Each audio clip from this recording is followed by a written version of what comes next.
So thanks once again for dropping by the channel. If you like the content, if you're new to the channel, please hit subscribe. Now let's get into this. So, WBO World Middleweight Champion Demertrius Andrade, he's had some harsh words to say about Canelo Alvarez and about Canelo's resume. He basically says that there are only two fighters who he really sees as, good fighters who were in their prime that Canelo beat. And the rest, he sees them as being old, past their best, and Canelo just beating up on old guys. He can't understand why Canelo gets so much praise. Now, that's harsh, personally, and I think that is Demertrius Andrade trying to, get his name into the hat there to potentially be an opponent like Canelo, should he come down to 160. Andrade, I rate him very highly. I've always rated Demertrius Andrade ever since I seen him fight Brian Rose. I've thought this guy is good.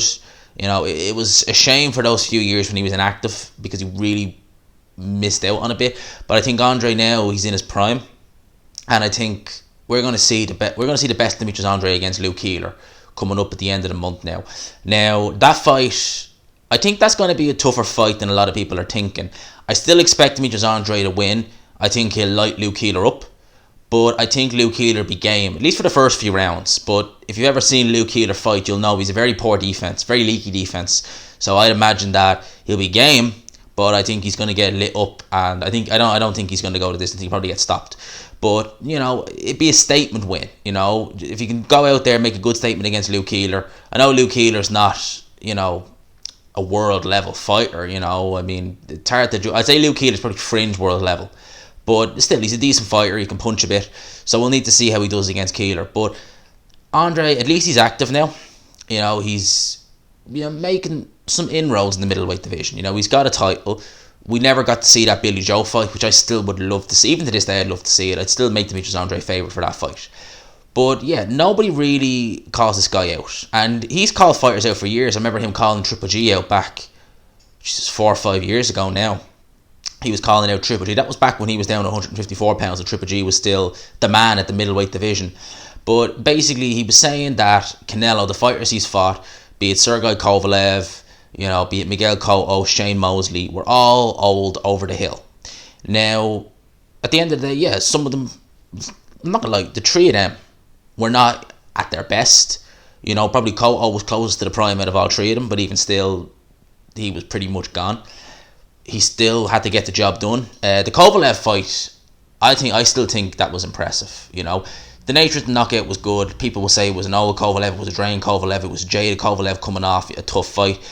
At the end of the day, he still moved up 2 divisions and beat him. Look at Mikey Garcia. I know Spence is in it when they fought. He was in his prime, but still, it's not as straightforward as just you move up 2 divisions and you're in there. We'll see Mikey Garcia against Jesse Vargas. I think he'll still have a tough fight against Jesse Vargas because he's not a 147-pound fighter. But this isn't the Mikey Garcia video. So, yeah, those wins. Yeah, Shane Mosley'd seen better days. Miguel Cotto had seen better days. Sergey Kovalev had seen better days. Still had to get the job done. And the 2 wins, he says, that were legit against guys in their prime were Erislandy Lara and Danny Jacobs. Now, the Erislandy Lara fight, a lot of controversy about that fight. I thought Canelo won the fight. It was close, definitely. But I thought Canelo won that fight. And obviously Danny Jacobs, that was a good performance. Very good performance from Canelo Alvarez. And Danny Jacobs, yeah, he might not be at his optimum, but he's not far removed. If he's not at his best, he's certainly not far removed. So, they're good wins for Canelo. But Canelo's beaten other guys as well. He has. And Alvarez versus Andrade. I think that'd be an interesting fight. I would definitely make Canelo favourite. But I could see Canelo having a harder time with Demertrius Andrade than he would against Billy Joe, and then he would against Triple G, than he would against Charlo. All those guys, I could see him having the hardest time with Demertrius Andrade, because Demertrius Andrade is a very big middleweight. Not in terms of physical size. Yeah, he's not small, but he's very tall. He can switch. He's very long arms. He's awkward. He's slick. He can punch a bit. Although he's been going long pretty much all his fights lately, he can still punch a bit. He's not feather-fisted. Best believe he's not feather-fisted. So, Andrade, I rate Andrade.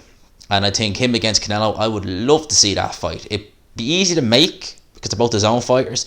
It just depends what Canelo does. If Canelo does come back to 160, maybe fights Golovkin in the trilogy fight, picks up the IBF title, why not have a unification with Demertrius Andrade?